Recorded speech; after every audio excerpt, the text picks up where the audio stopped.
Saudara, angin puting beliung melanda Kabupaten Aceh Utara. 2 unit rumah semi permanen di Kecamatan Merah Mulia terdampak. 1 diantaranya roboh total pada Senin siang. 2 unit rumah semi permanen di Desa Beringan, Kecamatan Merah Mulia, Kabupaten Aceh Utara, diterjang puting beliung pada Minggu malam. 1 rumah diantaranya roboh total karena konstruksi rumah yang baru dibangun dan belum ditempati tersebut terbuat dari kayu.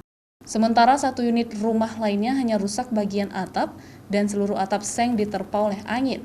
Tidak ada korban jiwa dalam musibah tersebut, namun kerugian ditaksir mencapai 50 juta rupiah untuk 2 unit rumah. Masa panik sudah kita berikan, untuk selanjutnya mungkin nanti ya secara bertahap lah. Ini yang 1 unit rumah ini istilahnya rumah yang baru mau ditempati. Rencana emang kemarin sebelum pas hari raya ini setelah lebaran ditempati tapi ya sudah di rumah. Cuman kebetulan ini ya nggak ada korban jiwa ya.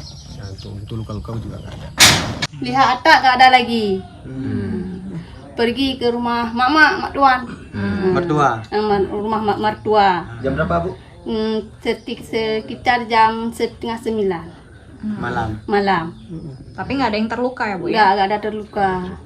Ini bantuan yang udah didapat apa aja, Ibu? Beras. Ikan. Bantuan masa panik pun telah disalurkan oleh pemerintah kecamatan setempat guna kebutuhan para korban. Kini korban angin puting beliung tinggal di rumah sanak saudara untuk sementara waktu. Sementara warga berharap bantuan pemerintah untuk perbaikan rumahnya yang terkena oleh angin. Zikri Maulana, Kompas TV, Aceh Utara.